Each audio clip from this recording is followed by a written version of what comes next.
Hello दोस्तों, उम्मीद करती हूँ आप लोग अच्छे होंगे।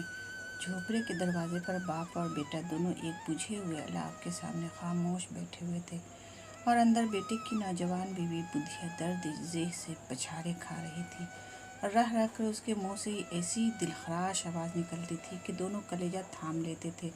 जाड़ों की रात थी, फजा सन्नाटे में गर्क, सारा गांव तारीकी में जज्ब हो गया था। घीसू ने कहा, मालूम होता है बचेगी नहीं, सारा दिन तड़पते हो गया, जा देख तो आ। माधव दर्दनाक लहजे में बोला, मरना ही है तो जल्दी मर क्यों नहीं जाती, देख कर क्या आऊँ। तू बड़ा बेदर्द है बे, साल भर जिसके साथ जिंदगी का सुख भोगा उसी के साथ इतनी बेवफाई। तो मुझसे तो उसका तड़पना और हाथ पांव पटकना नहीं देखा जाता।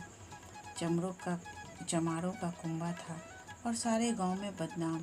घीसू एक दिन काम करता तो 3 दिन आराम। माधव इतना कामचोर था कि घंटे भर काम करता तो घंटे भर चिलम पीता, इसलिए उसे कोई रखता ही न था। घर में मुट्ठी भर अनाज भी मौजूद हो तो उनके लिए काम करने की कसम थी। जब 2 एक फाके हो जाते तो घीसू दरख्तों पर चढ़कर लकड़ी तोड़ लाता और माधव बाजार से बेच लाता। और जब तक वो पैसे रहते दोनों इधर उधर मारे मारे फिरते। जब फाके की नौबत आ जाती तो फिर लकड़ियाँ तोड़ते या कोई मजदूरी तलाश करते। गांव में काम की कमी न थी, काश्तकारों का गांव था, मेहनती आदमी के लिए 50 काम थे। मगर उन दोनों को लोग उसी वक्त बुलाते जब 2 आदमियों से एक का काम पाकर भी कनात कर लेने के सिवा और कोई चारा न होता। काश दोनों साधु होते तो उन्हें कनात और तवक्कुल के लिए ज़ब्त नफ्स की मुतल्लक ज़रूरत न होती। ये उनकी खल्की सिफत थी, अजीब ज़िंदगी थी उनकी। घर में मिट्टी के 2-4 बर्तनों के सिवा कोई आसासा नहीं। फटे चीथड़ों से अपनी उड़ियाने को ढाके हुए, दुनिया की फिक्रों से आज़ाद, कर्ज से लदे हुए, गालियाँ भी खाते, मार भी खाते, मगर कोई गम नहीं। मिस्कीन इतने कि वसूली की मुतलक उम्मीद न होने पर लोग उन्हें कुछ न कुछ कर्ज दे देते थे। मटर या आलू की फसल में खेतों से मटर या आलू उखाड़ लाते और भून भून कर खाते, या दिन में 10-5 ईख तोड़ लाते और रात को चूसते। घीसू ने इसी जाहिदना अंदाज में 60 साल की उम्र काट दी और माधव भी सआदतमंद बेटे की तरह बाप के नक्श कदम पर चल रहा था, बल्कि उसका नाम और भी रोशन कर रहा था। उस वक्त भी दोनों अलाव के सामने बैठे हुए आलू भून रहे थे जो किसी के खेत से खोद लाए थे। घीसू की बीवी का तो मुद्दत हुए इंतकाल हो गया था। माधव की शादी पिछले साल हुई थी। जब से ये औरत आई थी उसने इस खानदान में तमद्दुन की बुनियाद डाली थी। पिसाई करके घास छीलकर वो शेर भर आटे का इंतज़ाम कर लेती थी और इन दोनों बेगैरतों का दोजख भरती रहती थी। जब से वो आई ये दोनों और भी आरामखोर और आलसी हो गए थे, बल्कि कुछ अकड़ने भी लगे थे। कोई काम करने को बुलाता तो बेनियाजी की शान में दुगनी मजदूरी मांगते। वही औरत आज सुबह से दर्द से मर रही थी और ये दोनों शायद इसी इंतज़ार में थे कि वो मर जाए तो आराम से सोएं। घीसू ने आलू निकाल कर छीलते हुए कहा, जा देख तो क्या हालत है उसकी, चुड़ैल का फसाद होगा और क्या। यहाँ तो ओझा भी 1 रुपये मांगता है, किसके घर से आए। माधव को अंदेशा था कि वो कोठरी में गया तो घीसू आलूओं का बड़ा हिस्सा साफ कर देगा। बोला, मुझे वहाँ डर लगता है। डर किस बात का है, मैं तो यहाँ हूँ ही। तो तुम ही जाकर देखो ना। मेरी औरत जब मरी थी तो मैं 3 दिन तक उसके पास से हिला भी नहीं, और फिर मुझसे लजाएगी कि नहीं। कभी उसका मुंह नहीं देखा, आज उसका उधरा हुआ बदन देखूं, उसे तन की सुध भी तो न होगी।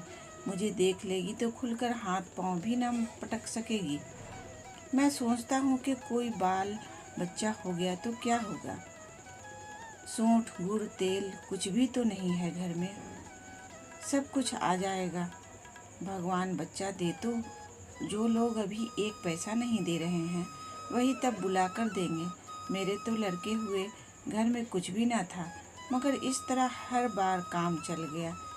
जिस समाज में रात दिन मेहनत करने वालों की हालत उनकी हालत से कुछ बहुत अच्छी न थी, और किसानों के मुकाबला में वो लोग जो किसानों की कमज़ोरियों से फ़ायदा उठाना जानते थे, कहीं ज़्यादा फारिगुल बाल थे।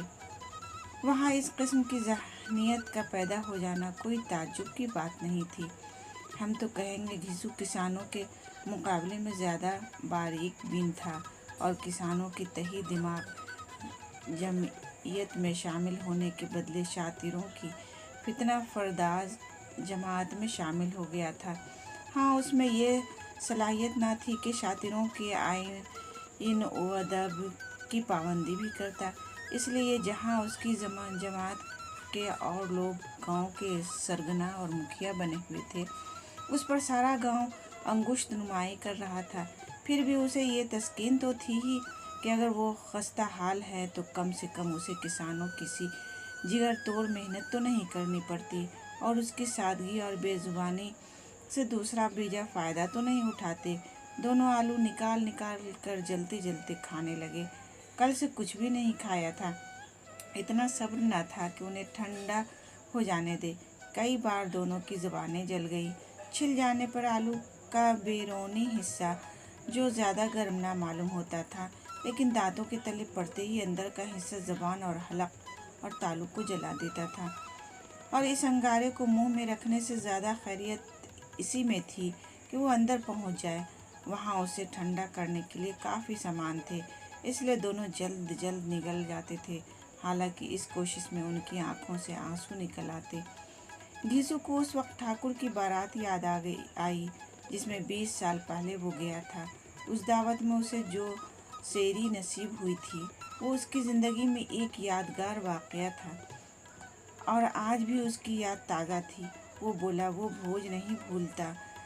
तब से फिर इस तरह का खाना और भर पेट नहीं मिला। लड़की वालों ने सबको पूरियाँ खिलाई थी, सबको छोटे बड़े सब ने पूरियाँ खाई, असली घी की। चटनी, रायता, 3 तरह के सूखे साग, एक रसेदार तरकारी, दही, चटनी, मिठाई। अब क्या बताऊं कि उस भोज में कितना स्वाद मिला। कोई रोक नहीं थी, जो चीज़ चाहो मांगो और जितना चाहो खाओ।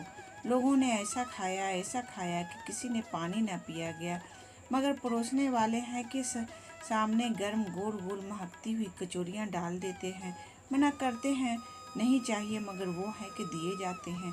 और जब सब ने मुंह धो लिया तो एक एक बीरा पान भी मिला, मगर मुझे पान लेने की कहाँ सुध थी, खड़ा न हुआ जाता था। झटपट जाकर अपने कंबल पर लेट गया। ऐसा दरिया दिल था वो ठाकुर। माधव ने उस तकल्लुफ़ का मज़ा लेते हुए कहा, अब हमें कोई ऐसा भोज खिलाता। अब कोई क्या खिलाएगा, वो ज़माना दूसरा था। अब तो सबको किफ़ायत सूझती है। शादी ब्याह में मत खर्च करो, क्रियाक्रम में मत खर्च करो। पूछो गरीबों का माल बटोर बटोर कर कहाँ रखोगे। मगर बटोरने में तो कमी नहीं है। हाँ, खर्च में किफ़ायत सूझती है। तुमने 20 पूरियाँ खाई होंगी। 20 से ज़्यादा खाई थी। मैं 50 खा जाता। 50 से कम मैंने भी ना खाई होगी। अच्छा पट्ठा था, तो उसका आधा भी नहीं है। आलू खाकर दोनों ने पानी पिया और वहीं अलाव के सामने अपनी धोतियाँ ओढ़कर पाँव पेट में डालकर सो रहे, जैसे 2 बड़े बड़े अजदहे कुंडलियाँ मार पड़े हों और बुधिया अभी तक कराह रही थी।